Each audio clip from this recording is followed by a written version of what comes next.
Primero, quiero agradecer a nombre de la Universidad Autónoma de San Luis Potosí que esté presente uno de los hombres más emblemáticos que hay hoy en el periodismo en este país, donde ha construido hoy dos carreras paralelas, la de ser uno de los mejores periodistas que hay, la de haber construido un espacio en Internet con su periódico digital sinembargo.com y la de ser hoy un novelista que puede considerarse entre las mejores plumas que hay en este país. Y como no vinieron a escucharme a mí, yo los voy a dejar con un hombre que tiene muchas cualidades, pero la más importante es que es un espléndido y ávido lector, y por eso le hemos pedido a nombre de la universidad que participe en esta presentación. Es José Mario de la Garza. Gracias, gracias por estar aquí.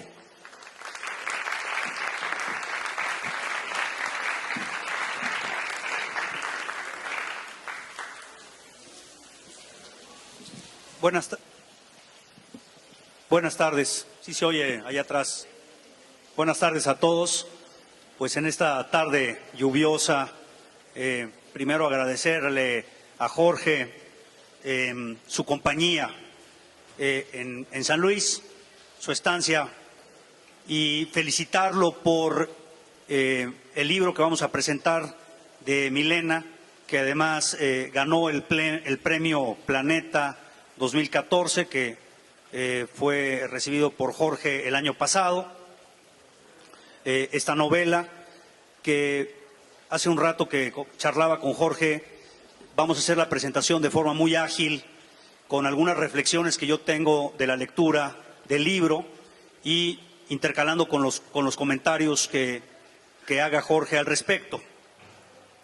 El libro, la novela aborda, desde mi punto de vista, 4 temas fundamentales. Uno es la prensa. Podría yo decir que el periódico El Mundo es hasta un propio personaje que está en esta novela. Otro es el asunto de trata de personas como un acontecimiento de carácter ilícito global, vinculado con la prostitución y el narcotráfico. Un segundo planteamiento, que es el de más calado que tiene el libro, y la reflexión que nos presenta Jorge de forma más profunda. Un tercer tema es la inexistencia del Estado de Derecho en el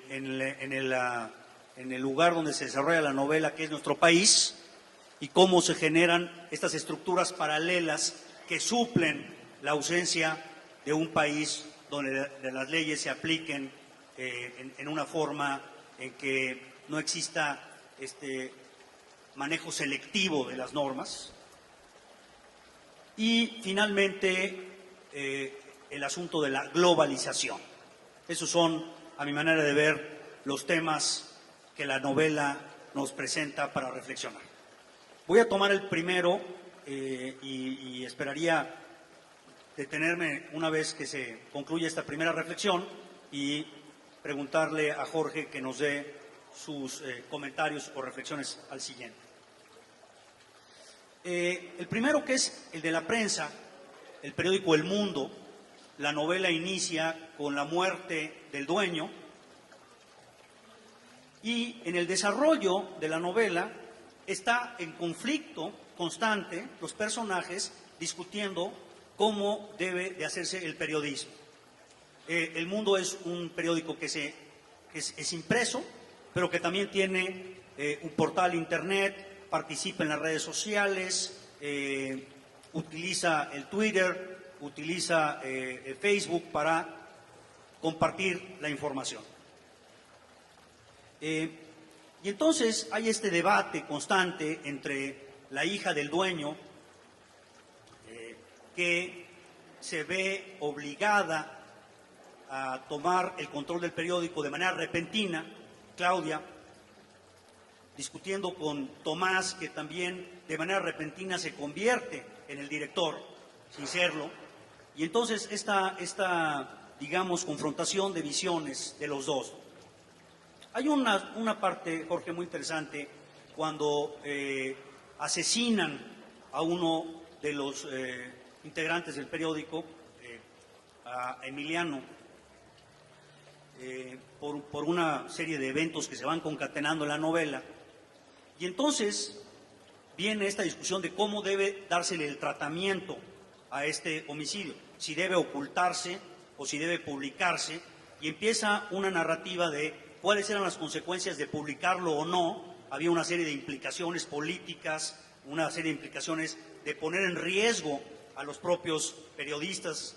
Y entonces este tema, Jorge, de la autocensura en los medios de comunicación mexicanos, hasta dónde nuestros medios informativos están adoptando una posición de censurarse para no presentar cierto tipo de notas que pudieran ser notas que afectan intereses, que afectan al poder, que afectan a políticos, que afectan a los intereses creados. Y este debate me pareció muy interesante. Dejaría aquí yo esta primera reflexión del Mundo, así se llama el periódico, y este análisis, porque me gustaría que nos dieras tus comentarios. Bueno, muchas gracias. Muchas gracias por la presentación. Un placer estar aquí otra vez. Ya me siento adoptivo de esta feria del libro, que además la veo cada vez más robusta. Y muchas gracias por haber venido. He estado muy triste si no hubiera aparecido nadie, desde luego. En efecto, uno de los telones de fondo de la novela es un repaso a la profunda crisis que está viviendo el periodismo en el mundo, como todos sabemos, resultado de la aparición de las nuevas plataformas y el fin de una era que existió durante 150, 200 años de periodismo esencialmente a través de la prensa escrita. Como sabemos, los periódicos en el mundo en este momento están asistiendo al fin de una era. Cada que muere un suscriptor, desaparece un recurso no renovable para los periódicos. Los jóvenes menores de 30 años no van a leer un periódico ni en defensa propia, digamos, porque encuentran que en su móvil se encuentran la información que necesitan de manera inmediata, oportuna, donde ellos quieren, etcétera, etcétera. Con todas las virtudes y también con todos los problemas que puede conllevar, ¿no? Pero el caso es que la industria está en un momento luchando por su existencia en todos los sentidos, tratando de recrearse, si es que va a haber una recreación o no, apostando por la blogósfera, pero al mismo tiempo entendiendo que los medios tradicionales entran en una crisis económica significativa, ¿no?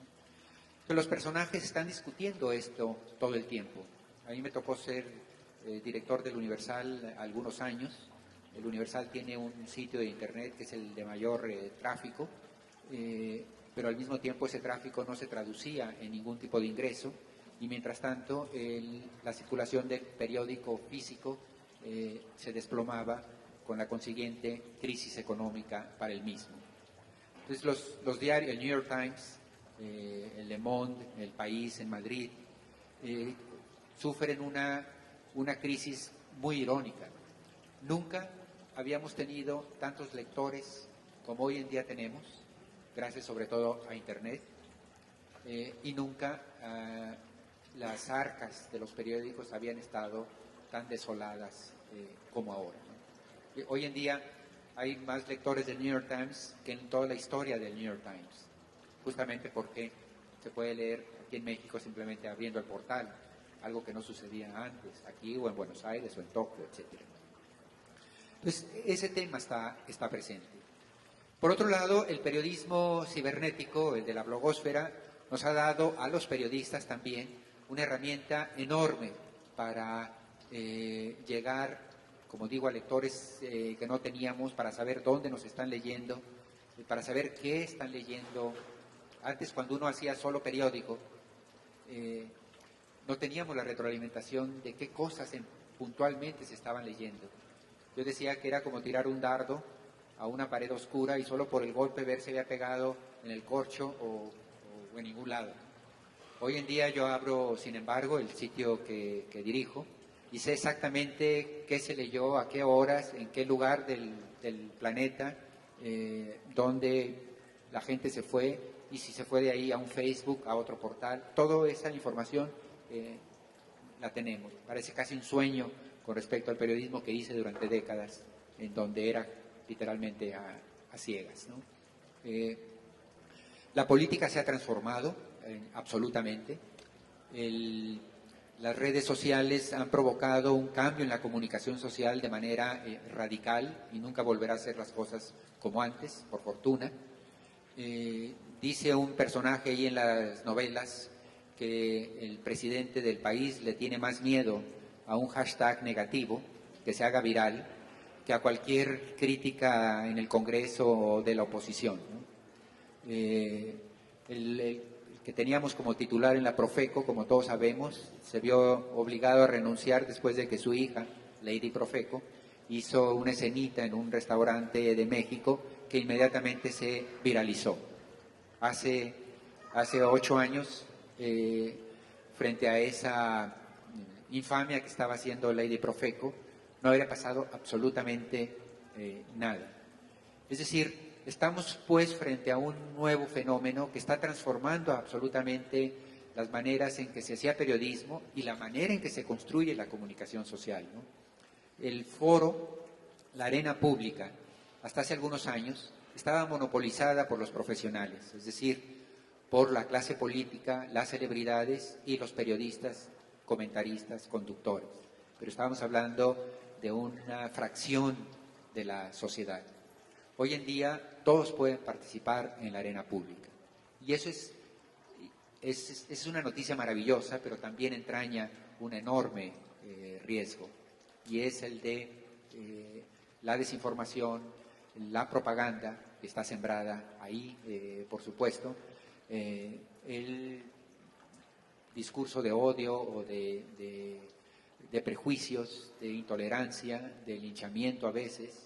Todo eso, todas esas bondades y todas esas riesgos están presentes en este enorme dimensión que nos toca contemplar ahora en la comunicación. Nada volverá a ser como antes. No es una, para terminar, no es un fenómeno que podamos ya etiquetar en un sentido u otro. Está en marcha. Es más, esto solo está comenzando. No sabemos bien a dónde va a llegar. Generará enormes beneficios, generará enormes daños, sin duda. Todo va a depender de hacia dónde camine la propia sociedad. Como muchas cosas en la vida, como muchas tecnologías, no tiene un signo positivo o negativo per se, sino aquel que los seres humanos le otorgan. En fin, en la novela aprovecho los diálogos de los personajes, como digo, como un telón de fondo para estar discutiendo en qué va este fenómeno, ¿no? Gracias, Jorge. Y sin embargo, pues el día de ayer presenciamos el despido de Carmen Aristegui como un tema de libertad de expresión en los medios. Y también platicaba yo con Jorge el tema de la designación del ministro Medina Mora, que todos los medios trataron y hubo una oposición generalizada. Sin embargo, a pesar de ello, Medina Mora es ministro y Carmen Aristegui ya no dará las noticias por la mañana. Para cerrar este tema, quiero leer 2 pequeños parrafitos del libro que son espléndidos, que yo los identifico vinculados a este tema. Y hay una reflexión aquí que se hace entre los personajes, que es lo que dice Jorge. Dice así: todos formamos parte de la cadena alimenticia. El problema es que algunos no conocen o no quieren ver el eslabón al que pertenecen. en qué lugar de la cadena alimenticia, de esta vorágine, de la barbarie en la que está convertido el país, te ubicas. Y después, en el siguiente párrafo de esta misma plática entre los personajes, dice: déjame regresar a la cadena alimenticia. La verdadera cúspide tiene que ver con el manejo del dinero. ¿Qué tiene en común un presidente, el dueño de un consorcio internacional o la cabeza de un cártel de las drogas? Los tres requieren de vías financieras para colocar sus fortunas legales e ilegales. Los verdaderos amos del universo no son los jefes de Estado, ni siquiera los empresarios de la lista de Forbes, son los operadores de los grandes fondos de inversión y los brokers que se mueven en las fronteras elásticas de la legalidad. Es decir, esto también pone una presión muy importante en los medios, como decía Jorge, la cuestión económica. Quienes mandan, quienes tienen el poder económico, pueden subordinar a los medios que utilizan concesiones, que utilizan bienes del dominio público y que a través de las estructuras legales pueden inclusive pues revocar estas concesiones. Quizás ahí el manejo de Internet pudiera ser una salida, pero este es un tema que a mí me parece cómo se trata. Me gustó lo de la cadena alimenticia, porque cómo se trata. Luego, en la siguiente página, dice uno de los personajes: si un presidente de país honesto, entrecomillado honesto, va a terminar el sexenio con 20 millones de dólares, su guardadito para la vejez, digamos. Un presidente no honesto, pues terminará con un cero más o dos ceros más, con 200 o 2.000 millones de dólares el guardadito. Pero sean 20 o sean 2.000, no los puede meter al banco. Es decir, un presidente, un gobernador, un alcalde, lo que necesita es un lavador de dinero. Y ya los prestanombres son muy poco confiables, porque hay cantidad de historias donde el prestanombre se ha quedado con las propiedades, y acá el abogado seguramente podría ilustrarlo. Entonces se necesitan los lavadores de dinero, pero también los grandes empresarios de este país, que son evasores fiscales, no pueden aparecer de repente con 3 millones de dólares que no se declararon al fisco. Necesitan a ese lavador de dinero.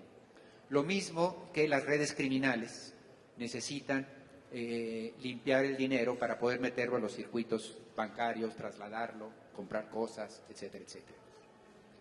Y estos lavadores de dinero no es que haya especializados para los empresarios, para los políticos o para los criminales. En realidad son los mismos. Y esas son ahí las bisagras, los vasos comunicantes, en muchos sentidos, entre el poder, la iniciativa privada y los sindicatos del crimen. Y esos son, en efecto, los verdaderos factores de poder hoy en día en la vida. Si uno piensa en el Chapo, que fue aprendido, como ustedes saben, hace poco, y luego salieron datos, detalles de cómo estaba viviendo, resulta que el Chapo no podía pasar 3 noches seguidas en el mismo lugar. Andaba literalmente a salto de mata. No podía comunicarse por el teléfono porque lo interceptaban. Como comprenderán, no era precisamente un CEO de una empresa. Es decir, no era el gerente general capaz de dirigir esta transnacional que es un cártel de la droga, que es en realidad una empresa transnacional que está simultáneamente viendo un embarque en una frontera, algo en Argentina, el pago a unos aduaneros en donde ustedes quieran, etcétera, etcétera, etcétera. Los que llevan eso son los operadores. Operadores que residen en México, en Nueva York, en las Islas Caimán, en Madrid, en París, etcétera, etcétera. Aunque nos vayamos, digamos, simplemente con el primer piso, que son literalmente los sicarios y los criminales, pero el verdadero poder está en aquellos que toman, trasladan 500 millones de dólares a un lado, 200 a otro, etcétera, etcétera. Eso desde luego no lo estaba haciendo. El Chapo podía dar las últimas de las decisiones, pero no estaba haciendo él esa operación día a día. Y la hacen justo los que también le lavan el dinero a los gobernadores, a los presidentes, a los generales del ejército. Hablando del segundo tema, que es el relacionado con la trata, aquí hay un recurso que utiliza Jorge de una manera espléndida, que es intercalar en el libro, si ustedes lo compran ahora, unos relatos que se denominan ellos, que son unos relatos que escribe la protagonista, en donde ella trata de dar la explicación de por qué los hombres, porque todos estos relatos son de hombres con los que ella tuvo alguna interacción en esta situación de esclavitud y de tráfico sexual de mujeres. A ella la enganchan a los 16 años, diciéndole que le están consiguiendo un trabajo en un restaurante, y de esto se deriva que queda en manos de las bandas criminales internacionales, que después la mueven a Marbella, en España, y finalmente acaba en México. Y esta es una historia de 10 años. Ella empezó a los 16 años y digamos que al final de la novela tiene 26 años. Son 10 años de una esclavitud, de un abuso, de unas prácticas sexuales que se describen con precisión en el libro. Y entonces la protagonista, como a una manera, yo lo entiendo así, de desahogo, como una manera de tratar de encontrar sentido a lo que estaba pasando, ella escribe en una carpeta negra que también guarda mucha relación con la historia. Ella trata de explicarnos los pretextos que se dan los hombres para abusar de las mujeres. Y entonces, de tiempo en tiempo, la novela se interrumpe para agregar esta parte que les digo se llama ellos, y ahí es un relato diferente. Ya no es la continuidad de la novela, sino que es la protagonista explicándonos estos pretextos de los políticos, de los empresarios, de los funcionarios, cuál es su justificación, y son dantescas, pero son las justificaciones que nuestra sociedad acepta, y que nuestra sociedad ve con buenos ojos, y que este tipo de esclavitud y de tráfico pues lo vemos en reuniones de políticos, en reuniones de empresarios, y vemos como una cuestión que es tolerada. Y este es el tema donde Jorge pone el énfasis con mayor fuerza. Y viendo esto así, me tomé un poco el tiempo de ver el asunto de trata, y quiero simplemente compartirles brevemente estos datos. En México, el delito de trata de personas es el segundo negocio ilícito más redituable para la delincuencia organizada, solamente abajo del narcotráfico. Es el delito que más dinero genera, conforme al diagnóstico de las condiciones de vulnerabilidad que propicia la trata de personas en México. México es el segundo país que mayor número de víctimas tiene de trata, y es el mayor proveedor de mujeres de trata para los Estados Unidos. Hay cerca de 12 millones de personas en nuestro país víctimas de trata, 12 millones, de las cuales 79 son utilizadas para explotación sexual, 3 para extracción de órganos, 3%, 18% para explotación laboral, 3.6 millones de estas personas son menores de edad, y que van de los años de 5 a 17, desde los 5 años se da ya este fenómeno, y 70% de las personas son migrantes o indígenas. Y otro dato que me pareció pues realmente escalofriante es que de todos estos, o sea, de las 12 millones de personas que se han registrado como víctimas del delito de trata, nuestro país solo ha logrado dictar 23 sentencias condenatorias. O O sea, solamente en 23 casos se ha logrado que estas personas que cometen estas aberraciones, porque no nada más es el tema sexual, es el tema de la esclavitud, de la privación ilegal de la libertad, del consumo de estupefacientes, del maltrato, de lesiones. O sea, estamos hablando de la conjunción de muchos delitos y donde hay también un tema globalizado de muchísimo dinero, de muchísimos intereses que operan en México vinculados con otros países.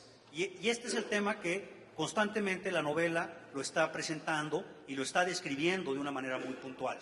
Y me pareció espléndido, Jorge, que al final del libro viene una nota donde nos recomienda el autor 2 libros que son el sustento. Dice es como una especie de, lo vi como una especie de alto en el camino, es decir, esto que estoy hablando de la trata, aunque es una novela, tiene un sustento perfectamente bien documentado.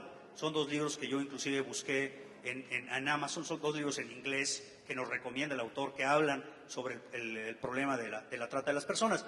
Entonces, aunque es una novela, el problema está ahí y el aviso al final del autor es muy claro en decirnos, aquí estamos ante una situación grave.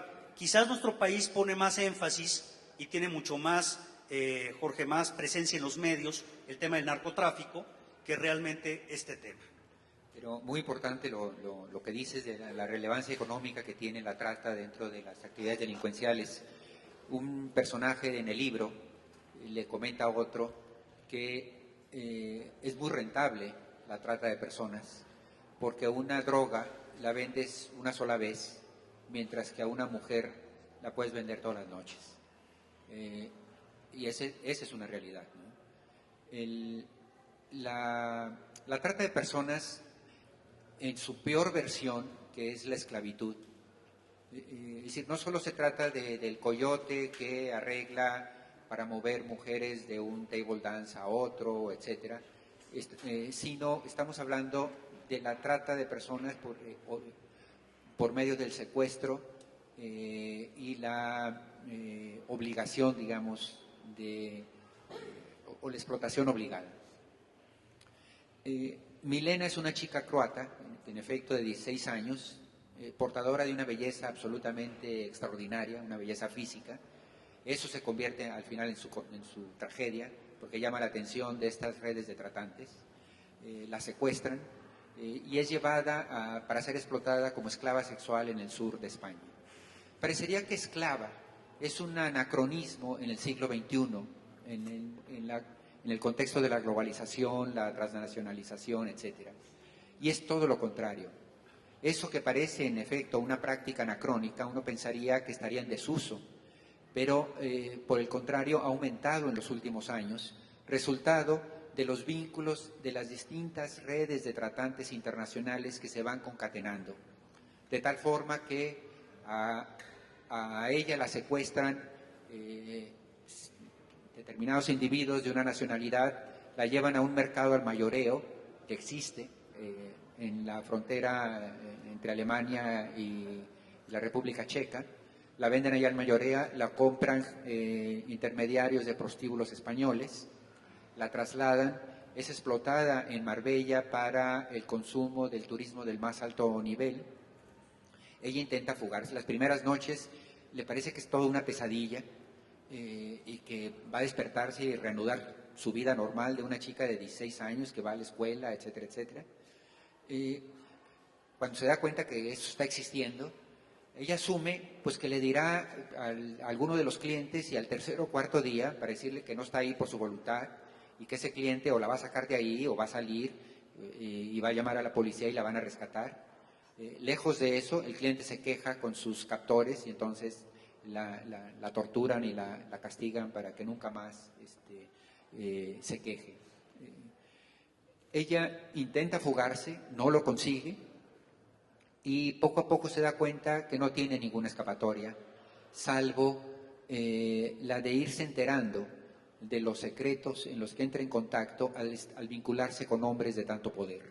Al ser ella bellísima, evidentemente es explotada en este turismo de jeques, de políticos encumbrados, de empresarios muy ricos, Y en esas fiestas y en esos diálogos, ella se va dando cuenta que hay ahí una gran cantidad de, digamos, de material vulnerable, susceptible, y empieza poco a poco a construir una estrategia para fugarse a partir de esa información e incluso para vengarse.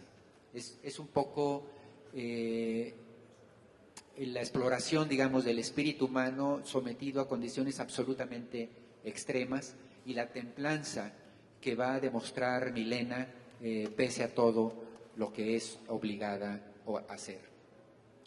En los primeros meses, todo su rencor de ella va dirigida al proxoneta o a los proxonetas que la castigan, que la obligan a cometer actos abominables, repugnantes, etcétera, etcétera, a manos de los clientes. Pero luego se empieza a dar cuenta que ese padrote, o como se le llame, el chulo, proxoneta, no está haciendo sino cumpliendo un papel dentro de un engranaje que es la industria del sexo, pero que si no fuera ese sería otro, que en última instancia la razón por la cual ella se encuentra ahí está en el cliente que deja los 200 o los 300 euros en la mesita de noche de la recámara para pagar el servicio, y que esa demanda es la que genera la existencia de ese servicio.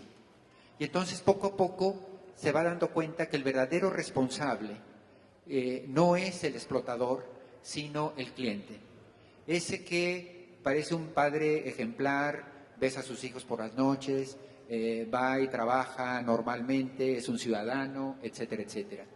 Y es cuando ella empieza a construir esa historia, porque después del servicio sexual, muchos de ellos comienzan a justificarse frente a ella diciendo, no, pues entiendo, pero es lo que me permite ser fiel con mi esposa, porque si no ya tendría una segunda casa chica, o si no me pongo muy violento, o es que esto me desintoxica, y a partir de estas justificaciones, para intentar justificar lo que es injustificable, porque por más que diga, ninguno de esos clientes querría que su hija estuviese en esa cama, su hermana o su madre cuando fue joven, ¿no?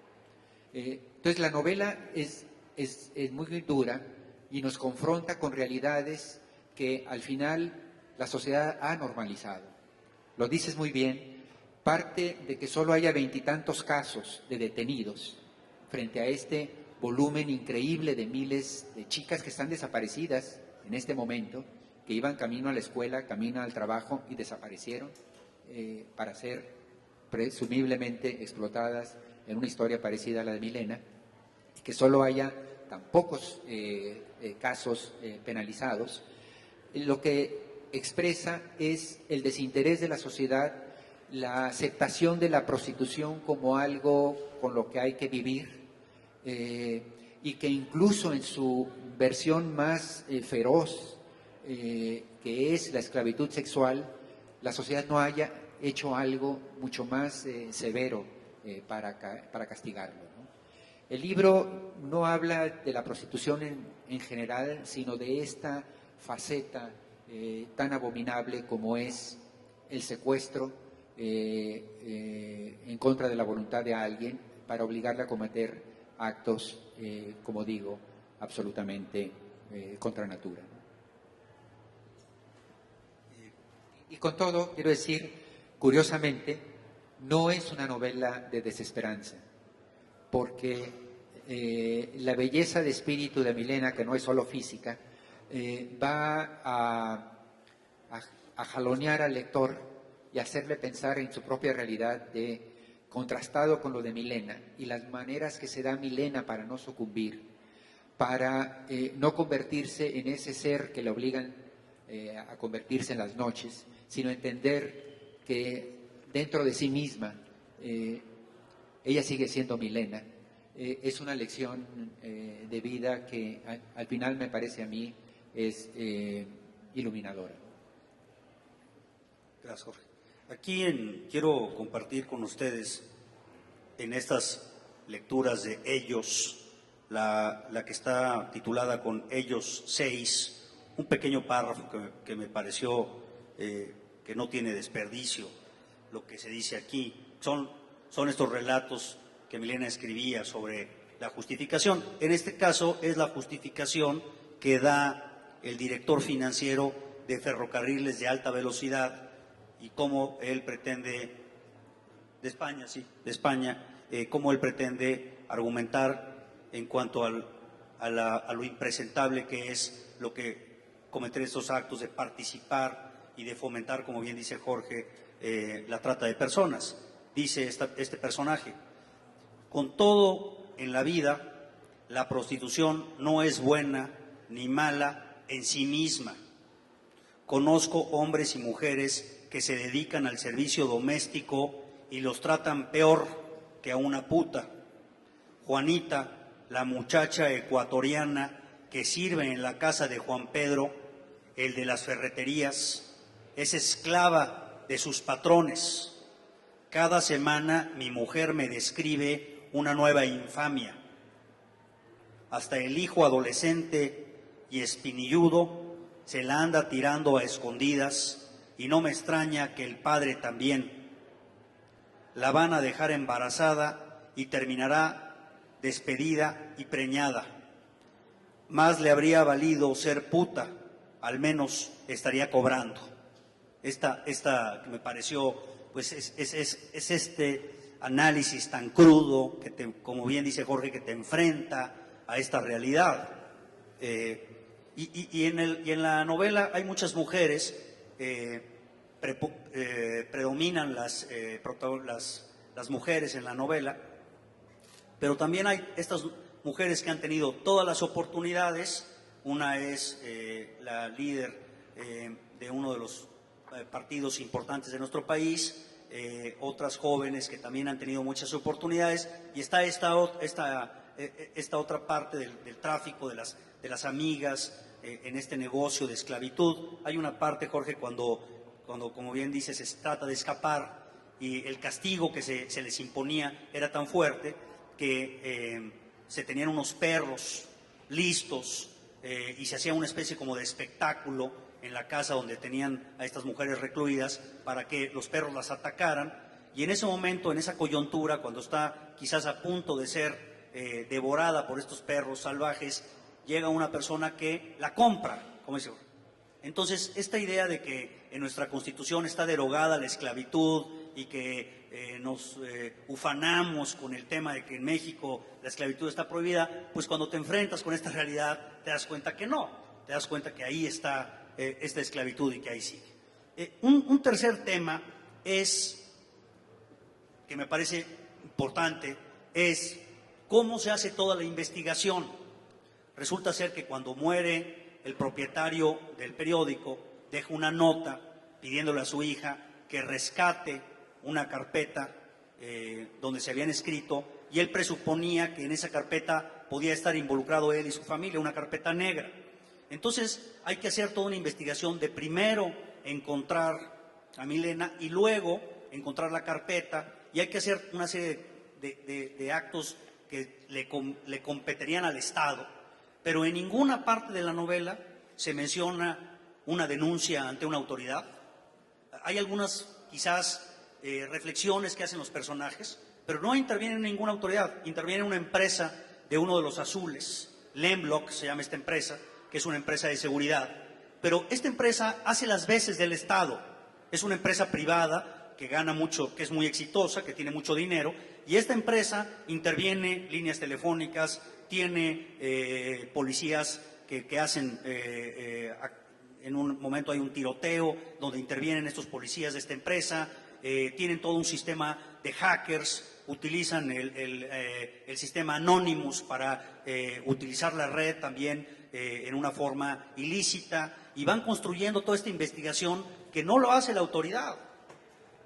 ¿Cómo tenemos la actuación del delito de trata de personas, pero también ninguno de los personajes en ningún momento dice pues que investigue la policía? Algunos se lo planteó tibiamente, como les digo, pero finalmente dejan correr a Lemlock para que sustituya al Estado, y entonces veo que la novela nos plantea en un segundo plano esta desconfianza de las autoridades. Por ahí hay un párrafo que alguien dice, jamás he confiado en la policía, y cómo entonces resulta ser que las funciones de justicia, las funciones del Estado de Derecho, de investigar los delitos, de investigar a los criminales, de darle seguimiento a este curso, no, en México resulta que es mejor contratar una empresa privada que te haga todo esto, que te entregue todas las intervenciones telefónicas que se hacen y que te dé, es más seguro hacerlo así que ir con la propia autoridad, que además en este caso está involucrada y hay funcionarios públicos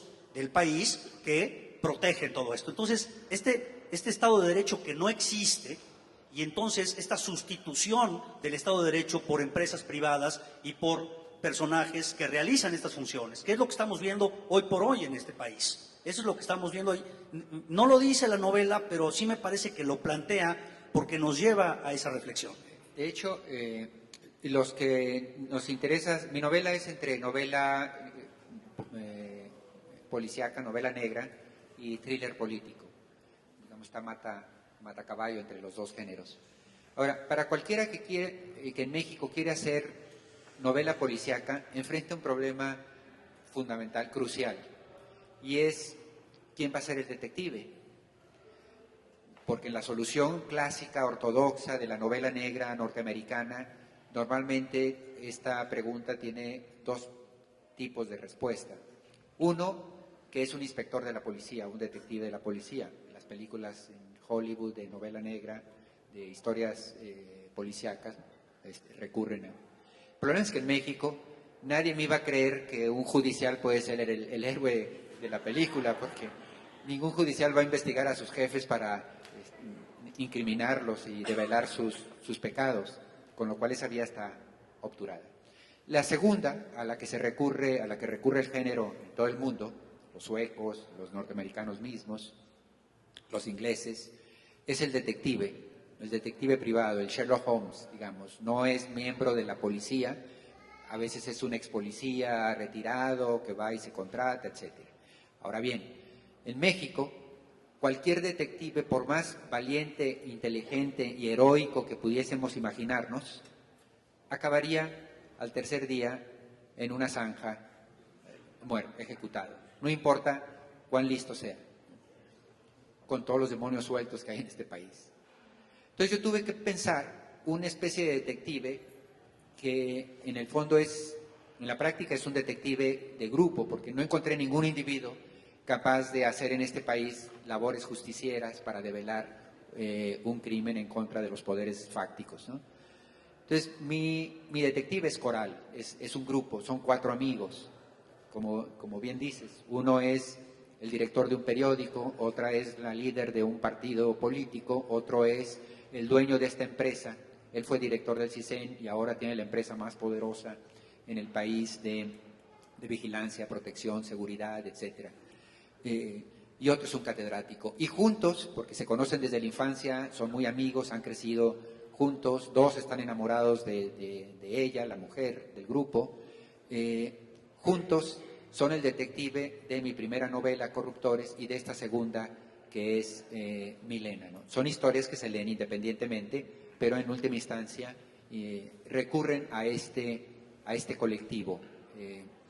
Y es que en efecto las estructuras del Estado son muy, muy poco confiables. Yo diría, para vincular este tema con el primero, con el del periodismo, yo diría que en este país el sistema de justicia, los fiscales, los tribunales han sido tan cómplices de la autoridad que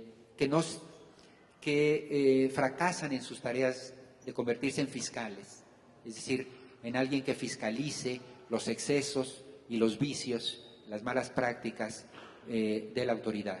Y en esa medida es que los periodistas han tenido que convertirse, Carmen Aristegui, para no ir más lejos, se convierten en los verdaderos tribunales, ese espacio de radiodifusión donde se pueden ventilar la casa, la finca, propiedad de una autoridad que no tendría por qué tenerla, por así decirlo. En otro país eso habría aparecido en un tribunal de justicia investigado por los responsables de hacerlo.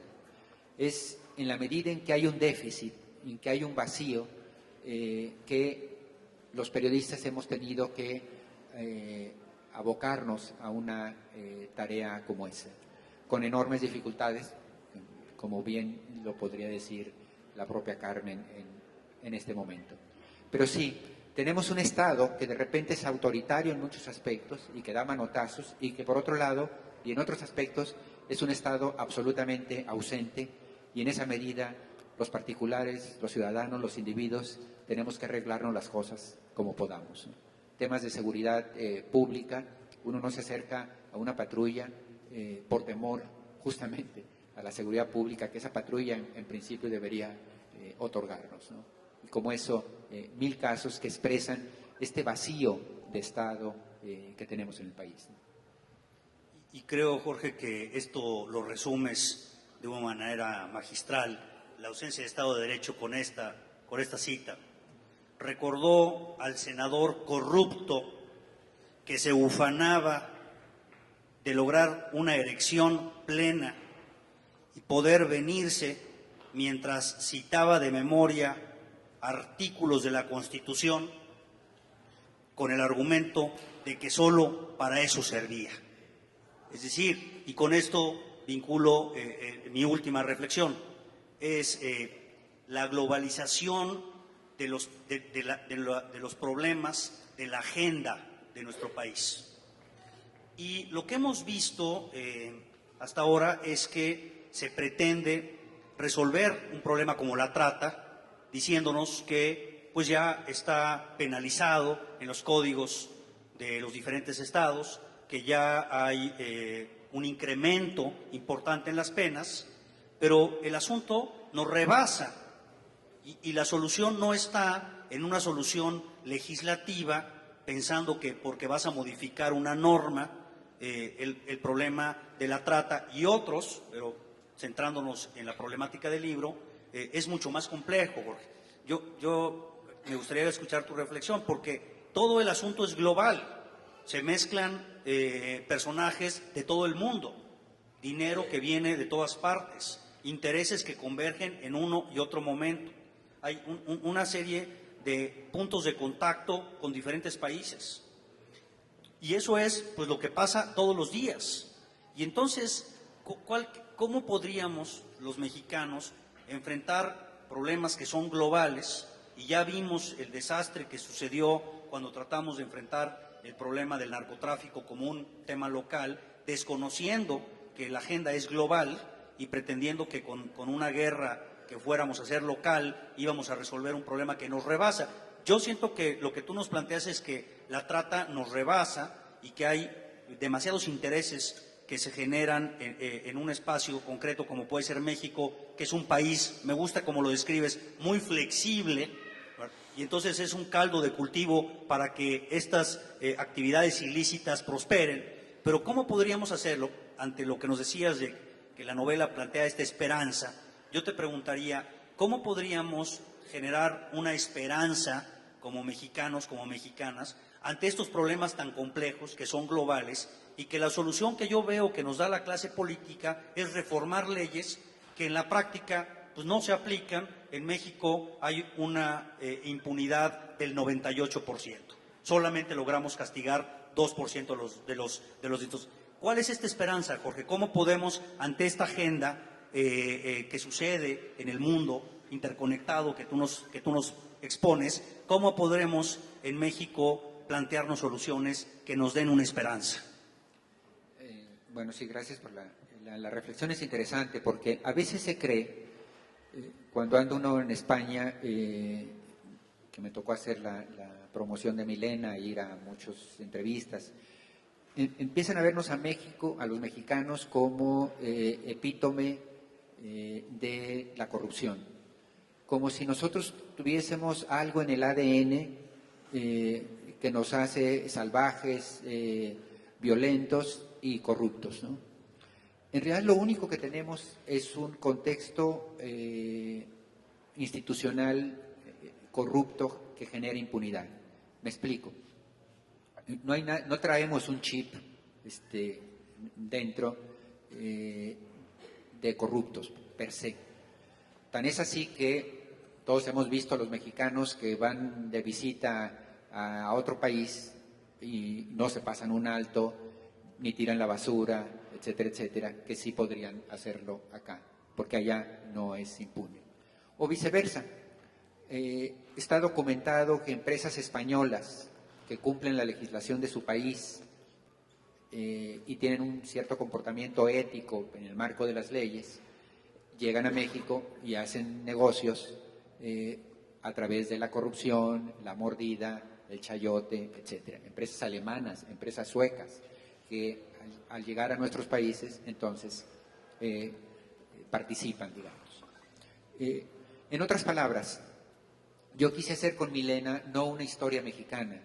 Por eso es que deliberadamente escogí una chica croata que es capturada por gente que no tiene nada que ver con México, vendida en un mercado al mayoreo que existe entre Alemania y Checoslovaquia, como dije, bueno, la República Checo ya no es, ya está separada, explotada en España durante varios años, etcétera, etcétera.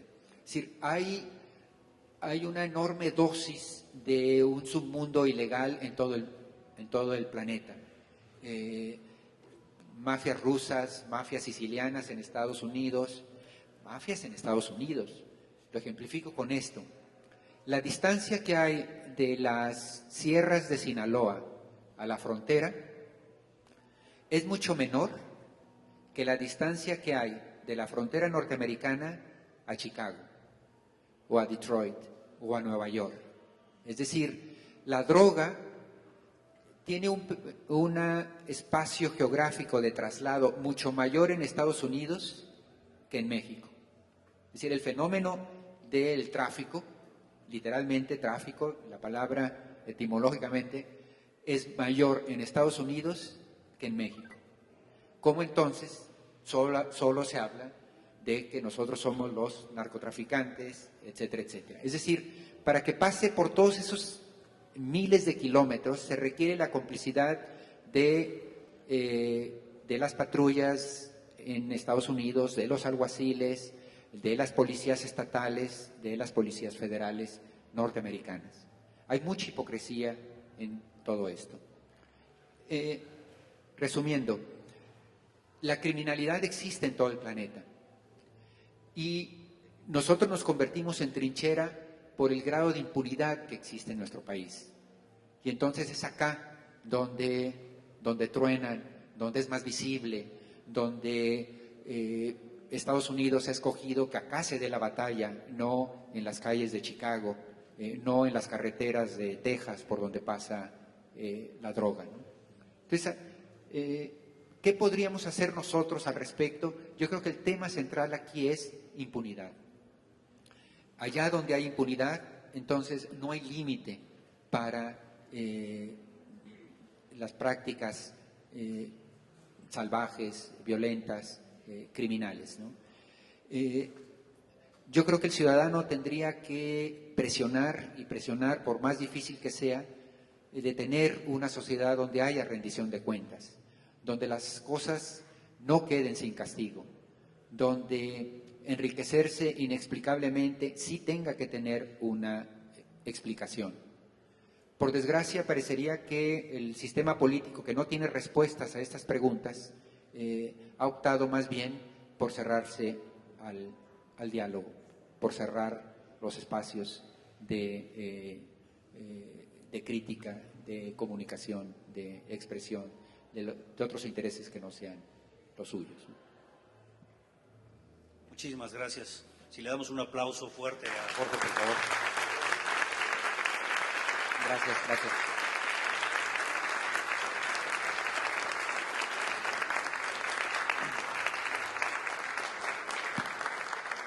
Vamos a entrar en un espacio breve de preguntas. Si tuvieran que hacerlas, lo único que les pediríamos es que fueran breves, para que entonces abramos posteriormente el espacio más rico que hay con un autor, que es acercarnos, que nos firme el libro, la foto, en fin. Entonces, si tuvieran algún comentario, voy a dejar el micrófono para Jorge.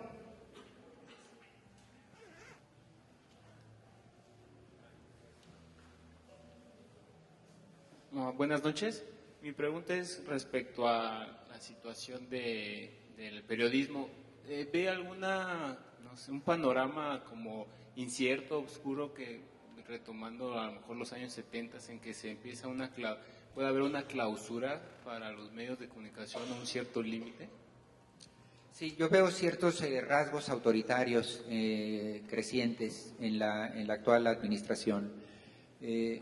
El retorno del PRI llegó auspiciado por una especie de claroscuro.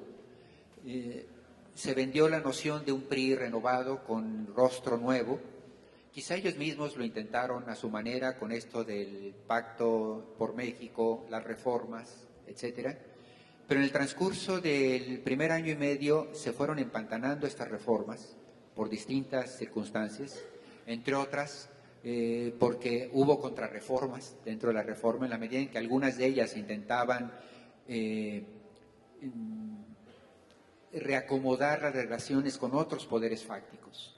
Yo pienso que el espíritu de fondo de esas reformas eran volverle a dar a la institución presidencial un poco más de margen de maniobra frente a otros poderes fácticos que en los años del panismo se sentaron sobre la mesa y se repartieron un pastel importante. No es casual, por ejemplo, que los mexicanos millonarios, justamente en estos años, ingresaron a las listas de Forbes entre los grandes millonarios de este planeta.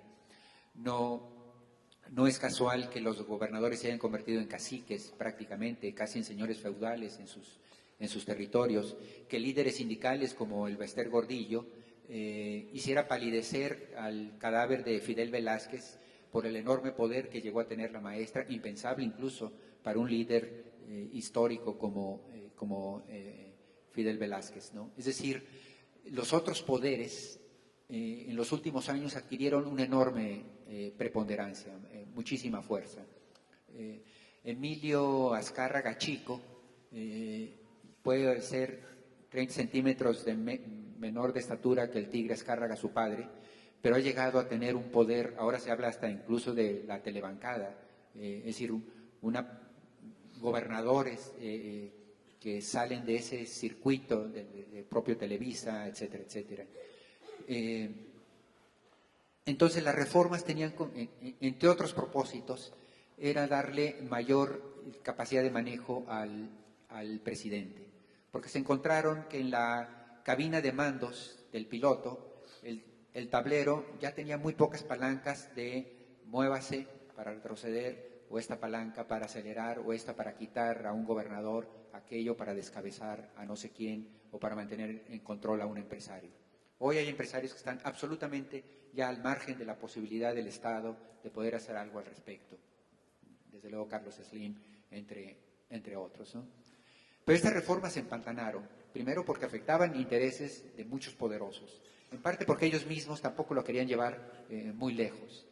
Y frente al empantanamiento, me parece a mí que en su retorno el PRI se ha quedado sin respuestas. Y cuando no hay respuestas, entonces los espacios críticos se vuelven muy, muy incómodos. Y ahora lo que advierto en los últimos meses, desde Tlatlaya, desde Ayotzinapa, desde pedirle a la mujer que dé una explicación al país y que resulte contraproducente para explicar de dónde salió una casa mala vida, ahora están más bien en la actitud de, bueno, no tengo respuestas, entonces ya no quiero oír esta crítica, estos cuestionamientos. Y en efecto, eso anticipa malos momentos. Yo decía hoy que parecería que estamos viviendo el 5º año de un sexenio, en el sentido de que ya agotó sus posibilidades. Y el problema es que estamos a la mitad del sexenio.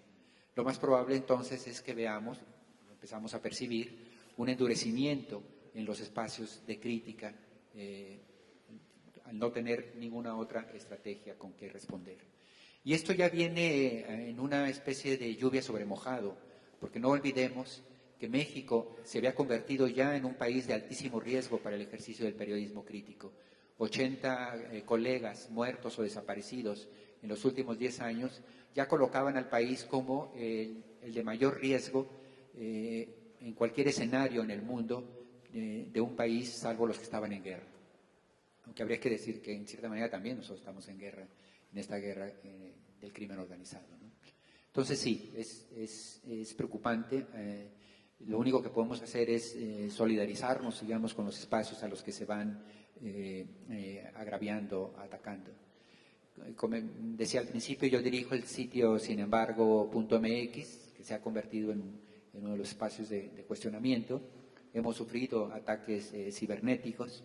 El Facebook de Belinda, la cantante, la artista, que tiene 9 millones de seguidores, fue hackeado y utilizado para atacar a Sin Embargo, levantando calumnias de que habíamos estado en la cárcel por haber abusado de niñas, es decir, información salida absolutamente de la nada.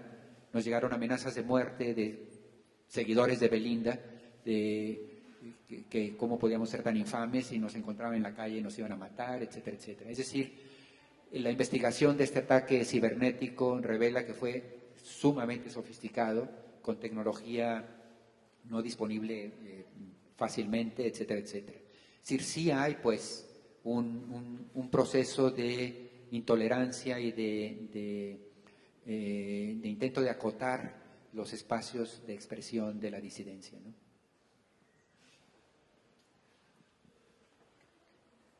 Buenas noches, felicidades. Mi nombre es Martín Cañas y mi pregunta es, ¿qué se puede hacer o qué se debe hacer para evitar esa impunidad de manera efectiva, real? Yo creo que cada quien en su trinchera, que no nos dé lo mismo, ¿no? Ese es el gran tema de preocupación, que la condición humana hace que frente a la reiterada mala noticia acabemos adormecidos, anestesiados, y eso es algo que no nos podemos permitir, porque si ya solo se castiga el 2% de los crímenes que se cometen en ese país, si además nos da lo mismo, pues ni siquiera ese 2%, es decir, lejos de ir avanzando, vamos a ir retrocediendo. En efecto, las redes sociales nos dan un instrumento que antes no teníamos, a todos los que estamos sentados aquí, para sacar un teléfono y ver la manera en que se está extorsionando a alguien que sufrió un accidente de tránsito, a un policía en una mala práctica, a un político que intenta abusar. No podemos dar como normalizar, digamos, aquello que no se vale, simplemente, aquello que está mal. Y si ahora tenemos un instrumento que es un Facebook, un Twitter, la posibilidad de hacer un video y mandarlo a YouTube, creo que ahí tenemos una herramienta. Insisto, Peña Nieto le tiene, ya no el de acá, sino el de veras. Peña Nieto le tiene mucho más miedo a lo que sucede en las redes sociales que a otra cosa, porque está fuera de control. En el manual del usuario, del político priista, un manual que se fue escribiendo a lo largo de 70 años, de estrategias de control de daños, de manipulación, de mano izquierda, cooptación, compra, etcétera, etcétera, no hay un capítulo que diga qué hacer en caso de un hashtag viral en contra de presidente. No hay manera de controlarlo. Han tratado de meter motores electrónicos para influir, hacer propaganda, etcétera, pero son gotas en el mar que representa 60 millones de usuarios tecleando lo que no les parezca, ¿no?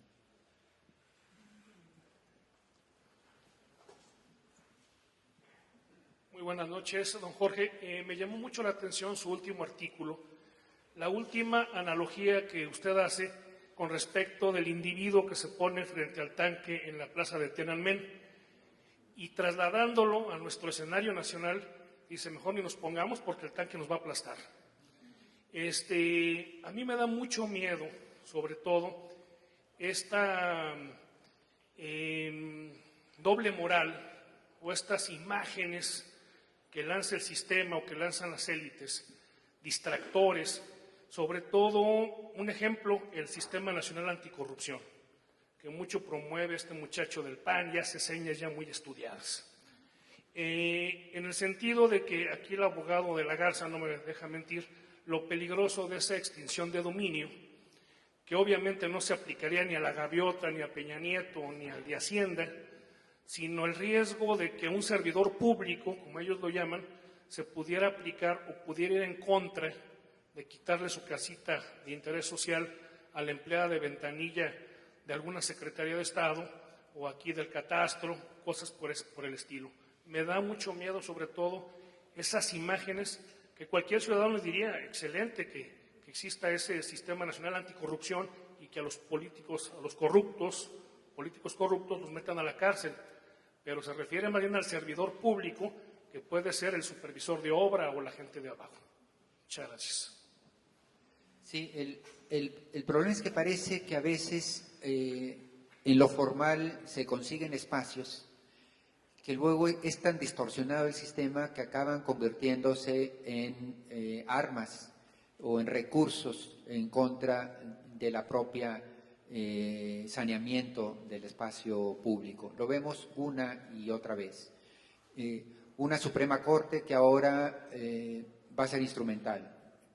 En una de esas, ahora hasta la Suprema Corte puede fallar en contra de causas favorables porque ya se le está sembrando, digamos, funcionarios públicos, como es el caso de Medina Mora. A propósito del artículo, yo comentaba ahí que lo del nombramiento de Medina Mora, que es un funcionario político de la administración pública enviado por el Ejecutivo, ya es ni siquiera guardar las formas de jueces ministros de la Suprema Corte que en teoría son un contrapoder del Ejecutivo, cuando ahora ya se utiliza una pieza instrumentalmente. Ya sucedió en el IFE o el anterior IFE, ahora convertido en un espacio de cuotas de poder de los distintos partidos, donde los consejeros del INE es un reparto de cuánto le toca a cada partido, a años luz de aquella idea que pudimos haber concebido y quizá existió temporalmente de una autoridad electoral formada por consejeros ciudadanos, hoy en día ya tomado absolutamente por los partidos. Y así, o un SAR anticorrupción de la Secretaría de la Función Pública, en donde se designa a un miembro del cuarto de guerra prácticamente, para, en teoría, investigar a su jefe, ¿no? Una y otra vez muestras de que, yo decía, podríamos haber hecho cientos de miles de firmas para pedir que no se nombrase a Medina Mora para la Suprema Corte, y la verdad me da la sensación de que hubieran podido ser millones y daba absolutamente lo mismo. Ya ni siquiera están haciendo la finta de esta mano izquierda, de bueno, te escucho y entonces cedo por aquí, concedo por acá, en absoluto. Lo de Carmen Aristegui y lo de Medina Mora a mí me parecen señales muy, muy preocupantes de que ya se ha abandonado cualquier intento de siquiera maquillar estas medidas autoritarias, ¿no? O el nombramiento del amigo como el SAR anticorrupción, es decir, constituye tal bufonada que parecería casi un chiste cruel, digamos. Mejor no lo hubieran nombrado. ¿A quién quieren engañar con una designación como esta? Jorge, buenas noches. Me gusta mucho el estilo de tus novelas porque no eres un novelista per se, sino como periodista encuentras la historia y nos la vas completando con la ficción, así me parece. Sin embargo, hay cosas muy, muy ciertas en la historia de Milena y, digo, tomando un poquito la dinámica de José Mario, dice, hablando de impunidad, la justicia mexicana podría ser precaria y porosa, pero cuando la activaba la voluntad política resultaba la más expedita del mundo. Eso es muy, muy cierto. Y volviendo, mi inquietud es en lo literario, tú dices que vamos a la mitad del sexenio y parece que es el quinto año. ¿Los azules van a evolucionar con ese sexenio? ¿Hacia dónde van a llegar ellos cuatro? Y si has pensado en que los azules, los hijos de los azules, en algún momento les hagan el relevo. ¿En algún momento qué? Les hagan el relevo. El drama que vivimos a mitad de este sexenio es que, en efecto, Peña Nieto lo está haciendo mal, y ahí están los índices de reprobación, que son históricos, los más altos desde que se contabiliza, desde que se hace esa encuesta. Son más bajos que los de Salinas en su peor momento, que los de Zedillo en mitad de la crisis, que los de Fox o Calderón. Lo está haciendo mal. El gran problema es que la oposición lo está haciendo peor. Es decir, no hay un costo político. Las elecciones intermedias que ahora vamos a ver, es muy probable que el PRI salga con un resultado muy similar al que tiene en el Congreso o incluso que lo mejore. ¿Por qué? Porque ninguno de los partidos de oposición, ninguna fuerza política está en condiciones de cosechar la mala imagen que tiene la presidencia en este momento. Y eso es un drama, porque entonces a ellos les da absolutamente lo mismo. Como cualquier fuerza política, lucharía por sobrevivir. Si sus errores les estuvieran costando, por necesidad de sobrevivencia política, estarían enmendando los errores, negociando, concediendo, cediendo, etcétera, etcétera. Pero como todo el análisis hace ver, el voto de la izquierda se va a dividir entre Morena y el PRD, como todos sabemos. Muchos distritos que habrían ganado, al dividirse el voto, los va a ganar o el PRI o el PAN. El desmantelamiento del PAN, dividido en esta lucha fratricida entre calderonistas y maderistas, más la mala imagen heredada de 12 años de gobierno que resultaron frustrantes, con muchos casos de corrupción, ineficiencia, etcétera, hacen que el PAN tampoco, está reciente, digamos, el fracaso, que el PAN tampoco resulte una fórmula atractiva. Estoy hablando genéricamente, no de candidatos puntuales, hablando del país en su conjunto. En ese sentido, todos los cálculos que se hace desde Los Pinos es que no hay un costo, y cuando no hay un costo para los errores del gobernante, hay absoluta impunidad en esos errores, y por lo tanto se siguen haciendo. Ese es el drama que está viviendo nuestro país en ese momento. Les da lo mismo si va a votar solo 2 de cada mexicanos, ahora en estas elecciones intermedias. Es más, les gustaría, porque entre mayor abstención es más alto el voto por el PRI, como todos sabemos. Es el que tiene el voto movilizante frente a la ausencia del ciudadano desvinculado, ¿no? Esa es la tragedia, ¿no? Nada más para finalizar, esta es una de las frases que más me gustó, es la reflexión que le está haciendo uno de los azules a un joven de cuáles eran las premisas que había que seguir, y le dice, mira, el primer axioma es el siguiente: los seres humanos no son lo que parecen. Y yo espero que el día de hoy, con estas reflexiones que nos da Jorge, yo hago votos para que los seres humanos, en un afán de congruencia, seamos lo que parecemos, como primer axioma. Y luego dice el personaje, pero tampoco son lo que creen que son. Y también hago votos, Jorge, para que los mexicanos seamos lo que creemos que somos. Esa es una excelente frase. Muchísimas gracias a todos. Buenas noches.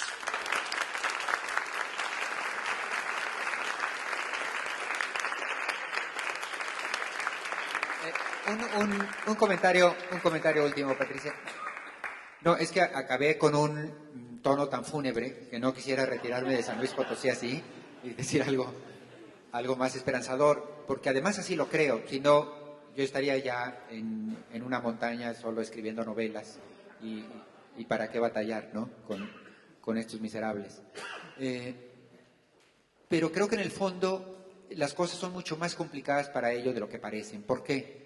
Porque este es un país mucho más complejo que el que se están imaginando.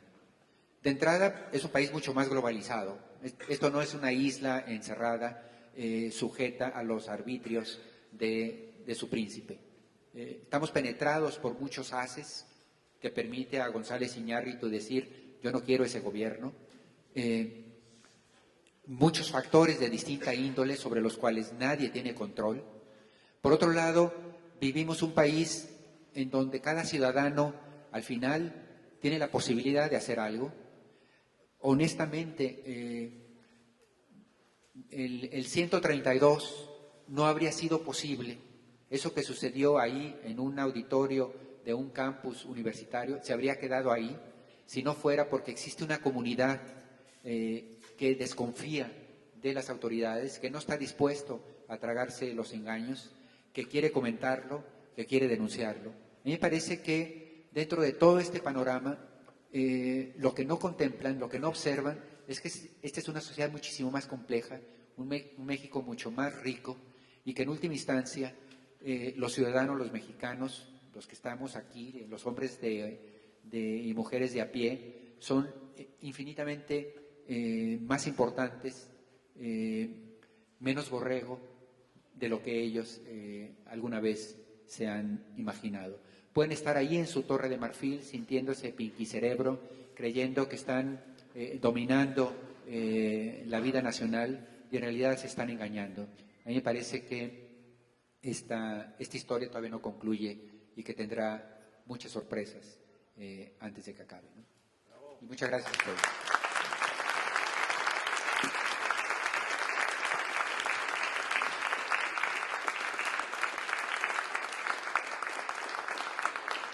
A nombre de la Universidad Autónoma de San Luis Potosí, del rector de esta institución, el arquitecto Manuel Villar, queremos entregarle 2 presentes al autor y al comentarista José María.